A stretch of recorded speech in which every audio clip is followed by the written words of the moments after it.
12 वर्ष के आसदा के दली गेलो यावे गुरु के 13 बरस चढ़ गेलो तोहर गुरु के दली से घुर के घिनौनमा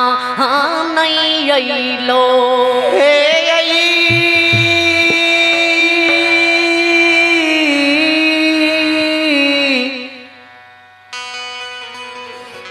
ओ गोसे बाबा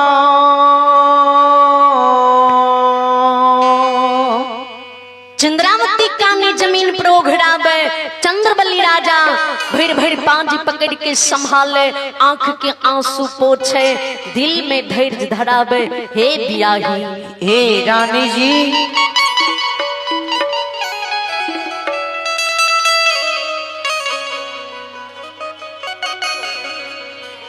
किया कानई छियै किया अधर जे होई छियै जे भगवान दुख देने छै ओ भगवान जरूर यही दुख के दूर करतई भगवान पर विश्वास करो भरोसा करो भगवान के घर में देर छै से अंधेर नहीं है हे दुलारी धैर्यवान हो जीव में सबूर करो जरूर भगवान दुख के दूर करते हे यो राजा रानी दोनों जीव बकवास करे कदली आस ही आवे कखनी गुरु बाबा कदली से येते पांचों खसी के लाके राजा रानी हाय सोच करे जी आप गुरु की खसी प्राण कर त्यजते की तब त्यजते उस समय में गुरु ज्योति बाबा केदली बन में धर्मराज भगवान से याग लगईन चादर खुट में आग बांधने केदली के हरिहर कईन ए यो गंगा नदी में कुश के खुचरा में गंगा जल भरने आगे जल के भार कन्हा पलने सैनी वृक्ष के फिरिया दुलने सूखल सैनी में फल फूल दने अछमित सीमान पर गाय गेबार से राजा रानी के कुशल पूछने अछमित सीमान पर से ज्योति बाबा अछमित नगरी राजा द्वार आवे बाबा हो चलिए हो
चलिए हो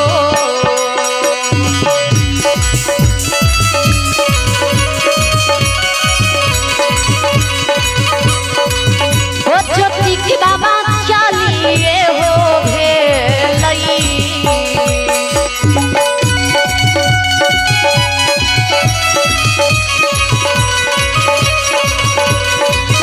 एहू कदली के राजा तपसिया बनवासी ज्योति बाबा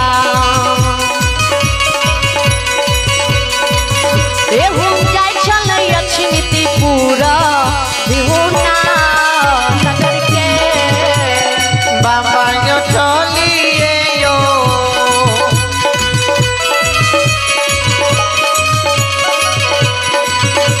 ओ बनवासी यो चलिए यो देलकै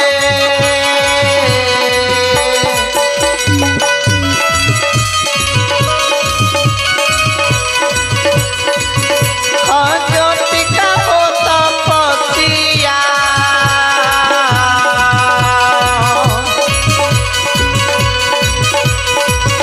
हे यो जय यो यो चमित पूरा नगर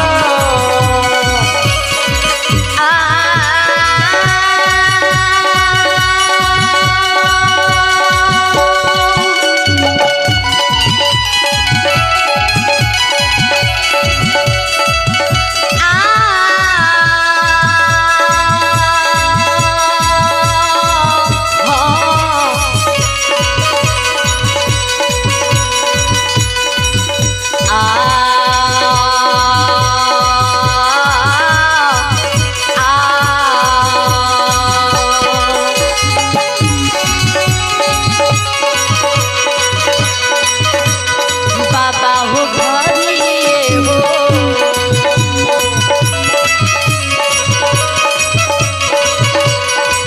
ओ समाज बाबा घरिए हो छाना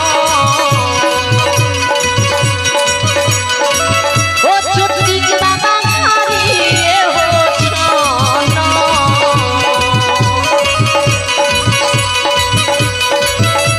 अपलक में हो ज्योति बाबा तपसिया बनवासी एहू जीव गेलै अछमिति पूरा बिहुना नगर के बाबा यो घरिए यो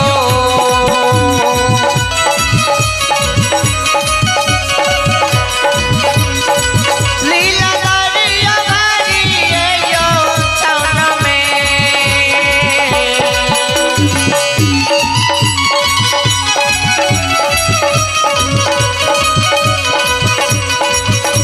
यो जमलैयो ज्योति बाबा तपसिया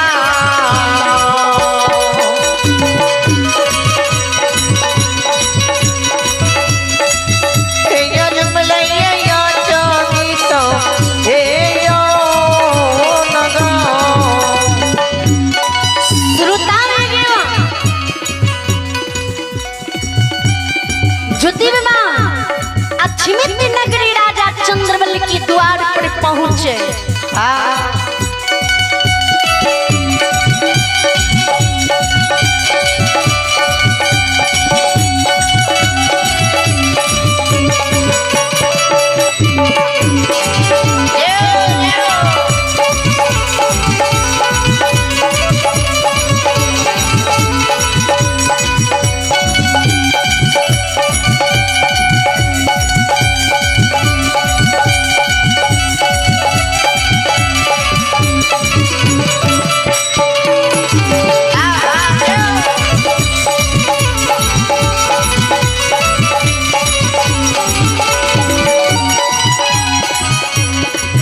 श्रोता में गया ज्योति बाबा जी राजा द्वार पर आवे एक चिकमक्का ग्राम की बाबू भैया माँ भन ध्यान देवे विचार करवे जय राजा रानी की ज्योति के बाबा नौरंगिया मोहल्ला टारी कोठा मार देखने रहे आंधी होदसार घोड़ा घुड़सार नौरी बहकरनी मुंशी जवान अछमिति में आए राजा रानी की अछमिति में ज्योति के बाबा जय समान नाटक सिर की तानई है वो नाटक के समान राजा रानी की सिरकी देखे, महल अटारी नहीं देखे, हाथी घोड़ा नहीं देखे, धन संपत्ति नहीं देखे, नवरी नफरनी मुंशी देवान जी ज्योति बाबा राजा के स्मित में नहीं देखे।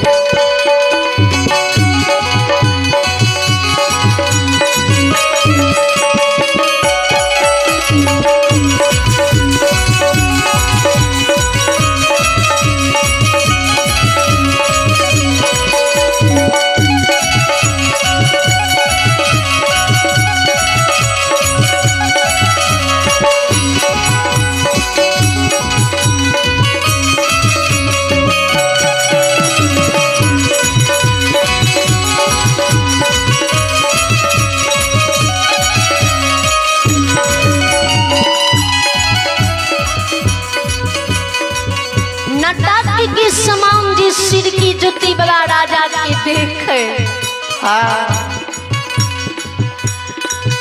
नैन से आंसू बनवासी के गिर, धर्मराज बाबा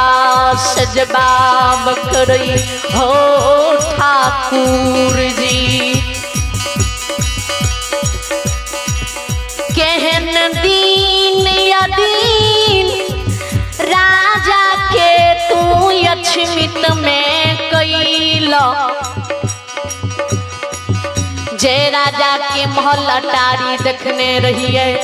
आवे राजा के नटक के समान सिरकी देख लिये। केहन हृदय के तू कठोर छे तोहारे,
हुसैन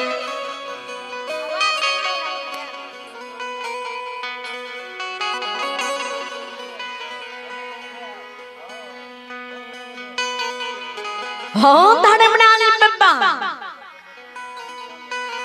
तोरा दिल में माया दरीग नहीं छा,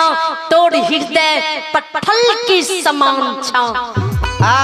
कैन हृदय के कठोर गोसाई छो।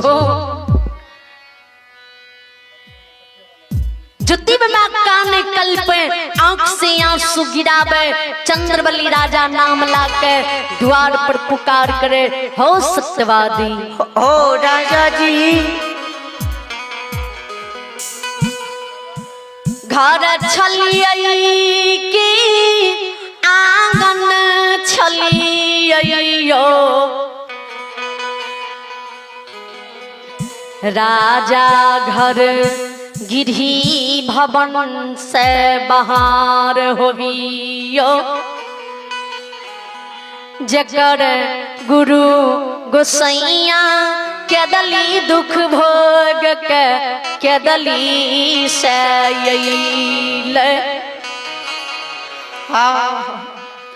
ओकर सती सेवकिया घर में निचित भाक सुतलई सुतलियो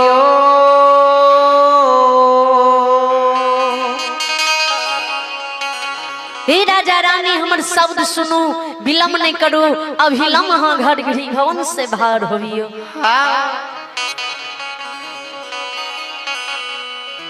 गुरु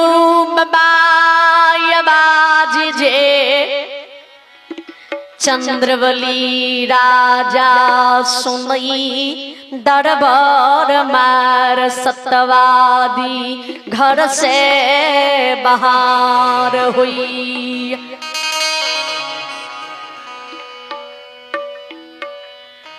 दरबार मार राजा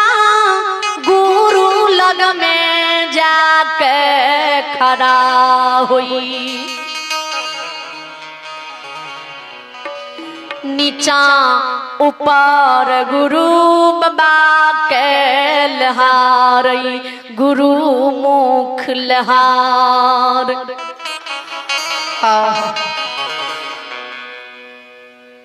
गुरु ज्योति बाबा के शरीर के नीचा ऊपर लहारे मुख देखे लेकिन राजा गुरु बाबा के नहीं चिन्हे नहीं राजा गुरु के चिन्हे नहीं गुरु ज्योति के बाबा चंद्रवली राजा के चिन्हे किया तो जय समय में अक्षमित नगरी ज्योति के बाबा राजा द्वार पर आयल रहे जियो उस समय में राजा का महल अटारी कोठा मार धन संपत्ति सोना चांदी चंद्रवली राजा के भेष में रहे राजा के पिन्हा बढ़ा पहिरने शरीर में कपड़ा वस्त्र रहे राजा के रंग रूप में रहे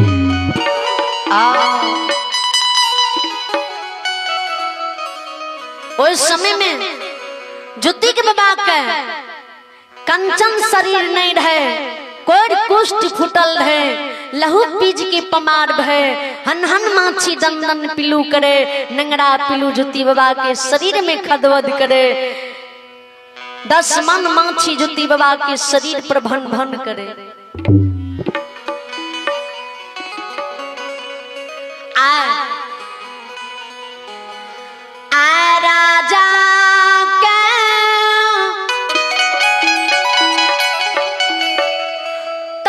पर वस्त्र नहीं छे बड़का बड़का दाढ़ी राजा के फाटल चिटल वस्त्र गुदरी तन पर 10 मन माछी शरीर पर भन भन करैये 10 मन मोल शरीर पर 7 दिन के भूखल राजा 7 दिन के प्यासल राजा भूख प्यास से राजा के शरीर पान के पत्ता के तरह राजा शरीर गुरु नजदीक में डोलई अन्न बिनु जल बिनु राजा की शरीर थर थर कांपे ज्योति बाबा लग में खार नहीं हो पावे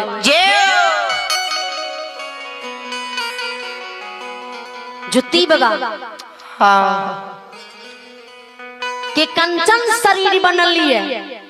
गेरुआ रंगल वस्त्र शरीर में पहिर नहीं है सिर में मुरेठा बांध नहीं है कंधा पर आग जल की भारी है पैर में पजनी खराम है हाथ में झल मंजीरा है कहीं पहचाने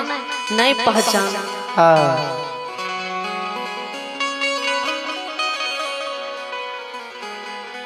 कवि गोसाई जी दरअसल लिखनी है उसी वक्त जल्दी आना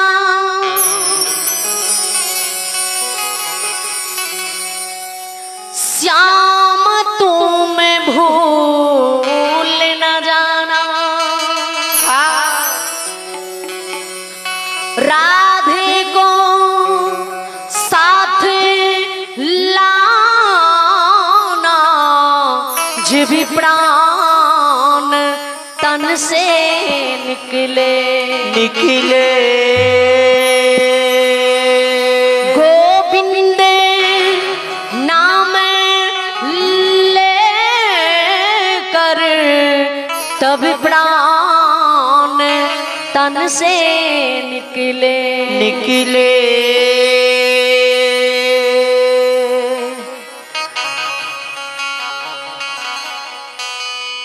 चंद्रबली राजा के ज्योति बाबा के अहें राजा चंद्रबली छिए हाँ किया राजा चंद्रबली के अहें गुरु ज्योति बाबा छिए ध्यान देवे ज्योति बाबा जी बोले मुख से तो ज्योति बाबा के आवाज के राजा चिन्हे हाँ चंद्रबली राजा जी बोले तो चंद्रबली के आवाज के ज्योति के बाबा चिन्हे लेकिन शरीर से नहीं पहचाने आवाज से जी राजा गुरु की पहचान जाए तो राजा भवन में चंद्रावती का आवाज लगावे दुलरी है जय गुरु ज्योति बाबा के 12 वर्ष से है के दुलिया सिहिया हिया के दुनू जीव कानई रही हे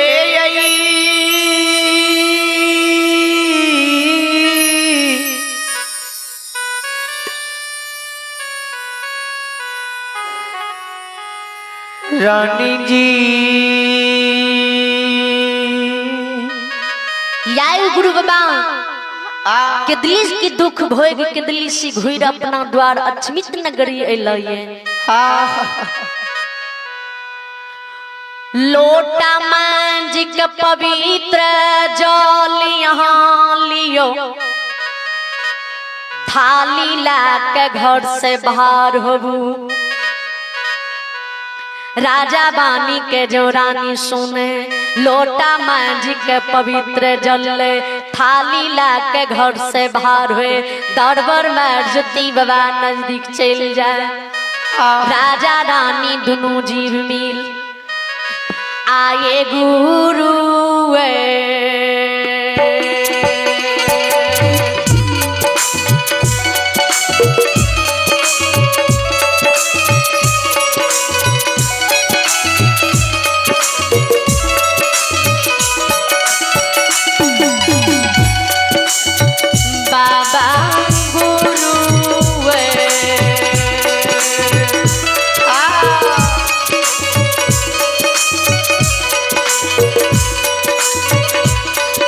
हो चरण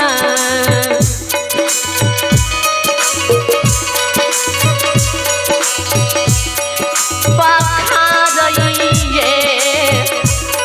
राजा रानी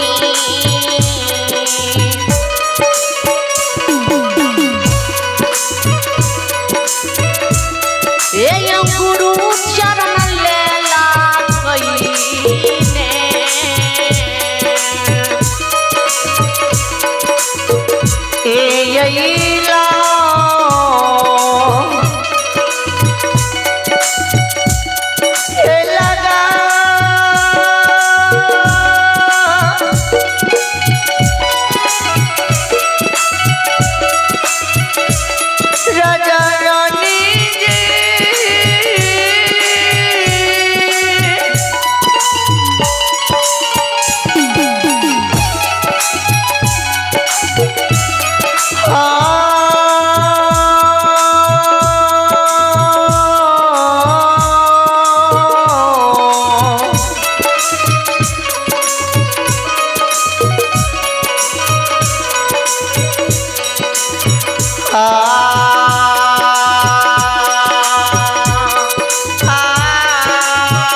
चरणों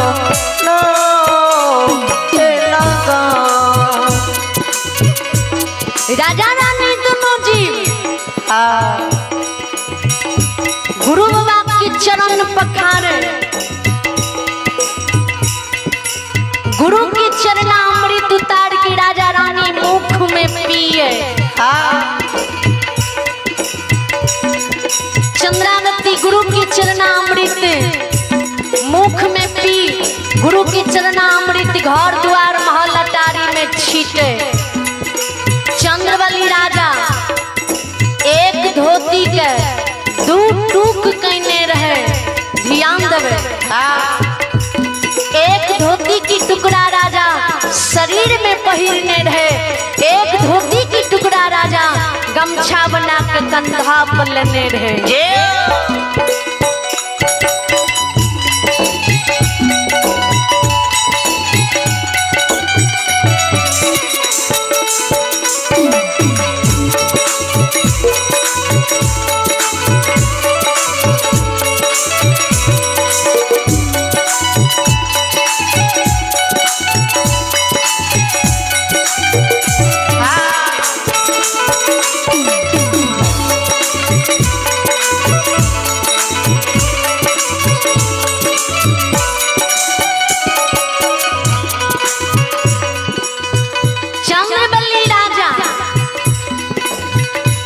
वो धोती की टुकड़ा के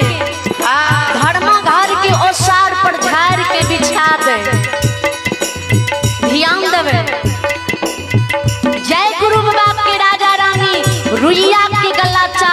लाली सेज पलंग पर बैठने रहे, सुतने रहे। आवे राजा की दिन देखियो, जे आवे गुरु बाबा के जमीन पर धर्मा के गहवर के ओसार पर बैसावे, गुरु कन्हा पर से आग जल की भार उतार के धर्मा के गहवर में राखे। राजा रानी दोनों जीव ज्योति बाबा के चरण लग के बैसे, चरण के राजा रानी गुरु बाबा के दबावे। नाई ना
चरण पकड़ के काने ज्योति बाबा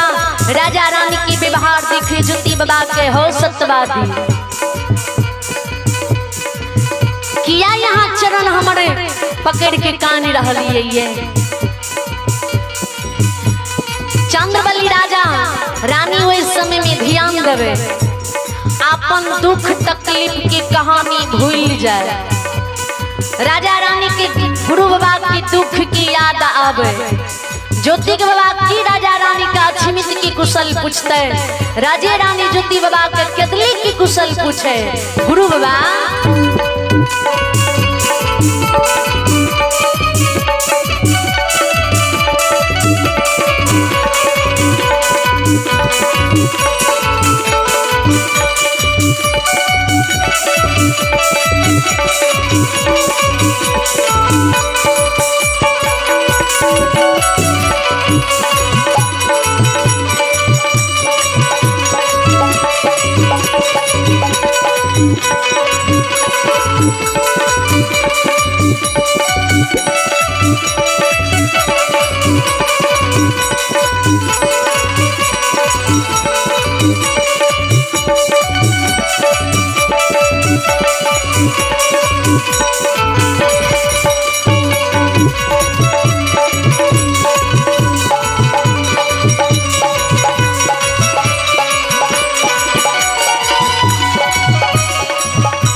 राजा रानी के गुरु बाबा आई यहाँ हमरा केतली की कुशल सुना दियो। जी भगवान यहाँ के बिना आम जल की केतली लिखने रहे। भगवान यहाँ का कोई कुष्ठ बना के केतली लिखने रहे। हे गुरु बाबा काहियो